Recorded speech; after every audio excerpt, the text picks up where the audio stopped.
আবু দাউদ শরীফের 1297 নম্বর হাদিসে উল্লেখ আছে, আন ইবনে আব্বাস রাদিয়াল্লাহু তাআলা আনহু আন্না রাসূলুল্লাহ সাল্লাল্লাহু আলাইহি ওয়াসাল্লাম ক্বালা লিল আব্বাস ইবনে আব্দুল মুত্তালিব, হযরত আব্দুল্লাহ ইবনে আব্বাস রাদিয়াল্লাহু তাআলা আনহু থেকে বর্ণিত, নিশ্চয়ই তিনি বলেন রাসূলুল্লাহ সাল্লাল্লাহু আলাইহি ওয়াসাল্লাম ওনার চাচা আব্বাস রাদিয়াল্লাহু তাআলা আনহুকে উদ্দেশ্য করে বললেন, ইয়া আব্বাসু ইয়া আম্মাহু, ও আমার প্রিয়তম চাচা, হে আমার চাচা, হে আব্বাস রাদিয়াল্লাহু তাআলা আনহু, আলা উতিকা, আমি কি আপনাকে একটা বিশেষ জিনিস দান করব না? আলা আমনাহুকা, আমি কি আপনাকে বিশেষ একটি জিনিস উপহার দিব না? আলা আহবুকা, আমি কি আপনার সাথে আত্মীয়তার সম্পর্ক ঘনিষ্ঠ করব না?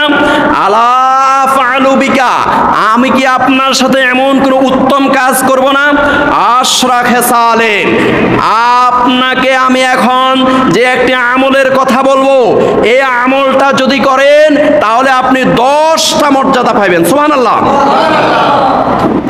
ইজা আনতা ফাআলতা সালিকা গফারাল্লাহু লাকা যামবাকা, হে আব্বাস রাদিয়াল্লাহু তাআলা আনহু, হে আমার চাচা যান, আপনি যদি এই আমলটা করতে পারেন, গফারাল্লাহু লাকা যামবাকা, আল্লাহ পাক আপনার জীবনের সবগুলা গুনাহ মাফ করে দিবে। সুবহানাল্লাহ। আউয়ালাহু ওয়া আখিরাহু, আপনার আগের গুনাহ পরের গুনাহ সব মাফ করে দিবে আল্লাহ পাক রব্বুল আলামিন। কদিমাহু ওয়া হাদিসাহু, আপনার পুরাতন গুনাহ নতুন গুনাহ সবগুলা গুনাহ আল্লাহ পাক মাফ করে দিবেন। খতাহু ওয়া আমাদাহু, আপনার ইচ্ছাকৃত গুনাহ অনিচ্ছাকৃত গুনাহ সবগুলা গুনাহ আল্লাহ পাক মাফ করে দিবেন। সগীরাহু ওয়া কাবীরাহু, আপনার ছোট গুনাহ বড় গুনাহ সবগুলা গুনাহ আল্লাহ পাক মাফ করে দিবেন। সিররাহু ওয়া আলানিয়াতুহু, আপনার প্রকাশ্য গুনাহ গোপনীয় গুনাহ সবগুলা গুনাহ আল্লাহ পাক মাফ করে দিবেন। আশরা খেসালেন, এই হলো 10টা মর্যাদা। এই 10টা মর্যাদা আপনি পাবেন। এই 10টা মর্যাদা যদি আপনি পাইতে চান, আন তুসাল্লিয়া আরবা রাকাতিন, আপনি 4 রাকাত নামাজ পড়তে হবে। কয় রাকাত? 4 রাকাত নামাজ পড়তে হবে।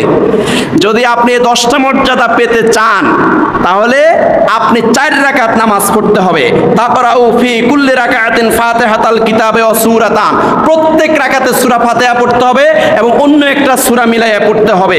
ফাইজা ফারাগতা মিনাল কিরাআতি ফি আউয়ালি রাকাতিন ওয়া আনতা কায়িমুন, আপনি যখন সূরা কিরাত পড়বেন, সূরা কিরাত পড়ার পরে দান অবস্থায় কুলতা সুবহানাল্লাহ ওয়ালহামদুলিল্লাহ ওয়ালা ইলাহা ইল্লাল্লাহু আল্লাহু আকবার 15 মাররাতান। আর ওই মুহূর্তে সূরা কিরাত পড়ার পরে দান অবস্থায় আপনি সুবহানাল্লাহ আলহামদুলিল্লাহ লা ইলাহা ইল্লাল্লাহ আল্লাহু আকবার 15 বার পড়বেন। কয়বার? 15 বার পড়বেন। সুবহানাল্লাহ, আল্লাহ মহা পবিত্র, আলহামদুলিল্লাহ সকল প্রশংসা একজনের জন্য, তিনি কে? লা ইলাহা ইল্লাল্লাহ, আল্লাহ ছাড়া কোনো উপাস্য নাই। আল্লাহু আকবার, আল্লাহ মহান, আল্লাহ সর্বশ্রেষ্ঠ। এই তাসবিহটা আপনি 15 বার পড়বেন যখন সূরা কিরাত পড়া শেষ হয়ে যাবে। সুম্মা তারকাউ ফাতাকুলুহা ওয়া আনতা রাকিউন আশরান, অতঃপর যখন আপনি রুকুতে যাবেন, রুকুর তাসবিহ সুবহান রাব্বিয়াল আযীম পড়ার পরে ওই রুকু অবস্থায় আপনি 10 বার পড়বেন। কি পড়বেন? সুবহানাল্লাহ আলহামদুলিল্লাহ ওয়ালা ইলাহা ইল্লাল্লাহু আল্লাহু আকবার 10 বার পড়বেন। সুম্মা তারফাউ রাসাকা মিনার রুকু'i ফাতাকুলুহা আশরান, যখন রুকু থেকে সোজা হয়ে দাঁড়াবেন তখন আপনি এই তাসবিহটা 10 বার পড়বেন। সুবহানাল্লাহ আলহামদুলিল্লাহ ওয়ালা ইলাহা ইল্লাল্লাহু আল্লাহু আকবার 10 বার পড়বেন। সুম্মা তাহবি সাজদান ফাতাকুলুহা ওয়া আনতা সাজদান আশরান, যখন আপনি সিজদাতে যাবেন সিজদার তাসবিহ সুবহান রাব্বিয়াল আ'লা পড়ার পরে ওই সিজদা অবস্থায় আপনি 10 বার পড়বেন। সুম্মা তারফাউ রাসাকা মিনাস সুজুদে ফাতাকুলুহা আশরান, এরপরে 2 সিজদার মধ্যখানে সোজা হয়ে বসে আপনি সুবহানাল্লাহ আলহামদুলিল্লাহ ওয়ালা ইলাহা ইল্লাল্লাহু আল্লাহু আকবার 10 বার পড়বেন। সুম্মা তাসজুদু ফাতাকুলুহা আশরান, অতঃপর দ্বিতীয় সিজদায় যাইয়া আবার 10 বার পড়বেন। সুম্মা তারফাউ রাসাকা ফাতাকুলুহা আশরান, দ্বিতীয় সিজদা থেকে উঠে 10 বার পড়বেন। ফাযালিকা খামসু ওয়া সাবউনা ফি কুল্লি রাকাআতিন, এইভাবে প্রত্যেক রাকাতে 75 বার হবে। তাহলে 4 75 এ 300, 4 75 এ কত? 300 বার আপনি পড়বেন। এটাকে সলাতুত তাসবিহ বলা হয়। এই নামাজটার নাম কি? সলাতুত তাসবিহ। এই সলাতুত তাসবিহ মোট 300 বার পড়তে হবে, প্রত্যেক রাকাতে 75 বার করে। কথা বুঝে আসছে? এই 75 বার আপনি এইভাবে পড়বেন। সূরা কেরাত পড়ার আগে নিয়ত বেঁধে সূরা কেরাত পড়ার আগে 15 বার, সূরা কেরাত পড়ার পরে 10 বার, তারপরে রুকুতে যাইয়া 10 বার, রুকু থেকে সোজা হয়ে 10 বার, আবার সেজদা যাইয়া 10 বার, দুই সেজদার মধ্যখানে বসে 10 বার, আবার সেজদা যাইয়া 10 বার। এই মোট 75 বার। মোট 4 75 এ 300 বার। এই 300 বার যদি আপনি পড়েন, রাসূলুল্লাহ সাল্লাল্লাহু আলাইহি ওয়াসাল্লাম বলেন আপনার কে আউয়ালাহু ওয়া আখিরাহু, আপনার যে আগের গুনাহ পরের গুনাহ সবগুলো গুনাহ মাফ হয়ে যাবে। কদিমাহু ওয়া হাদিসাহু, আপনার পুরাতন গুনাহ নতুন গুনাহ সব গুনাহ মাফ হয়ে যাবে।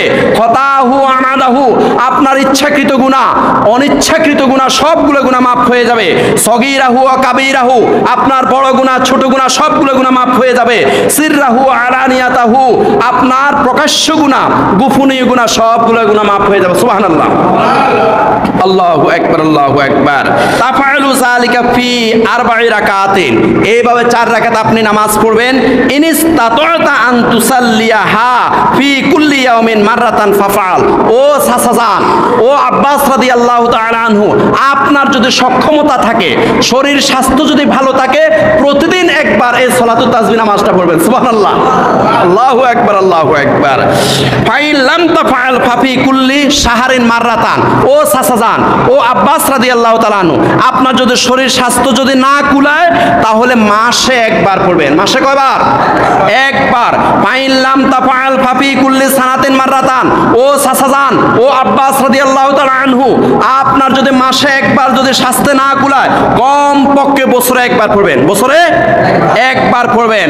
ফাইন লাম তাফআল ফাফি উমরিকা মাররাতান। ও চাচাজান, ও আব্বাস রাদিয়াল্লাহু তাআলা আনহু, রাসূলুল্লাহ সাল্লাল্লাহু আলাইহি ওয়াসাল্লাম বলেন আপনার যদি শরীর স্বাস্থ্য না কুলায়, আপনার সারা জীবনে একবার হলেও সালাতুত তাসবিহ নামাজ পড়বেন। সুবহানাল্লাহ। এই হাদিসটা আবু দাউদ শরীফের 1297, ইবনে মাজাহ শরীফের 1387, মেশকাত শরীফের 1328, মুস্তাদরাক লিল হাকিমের 1192 নম্বর হাদিসে আছে।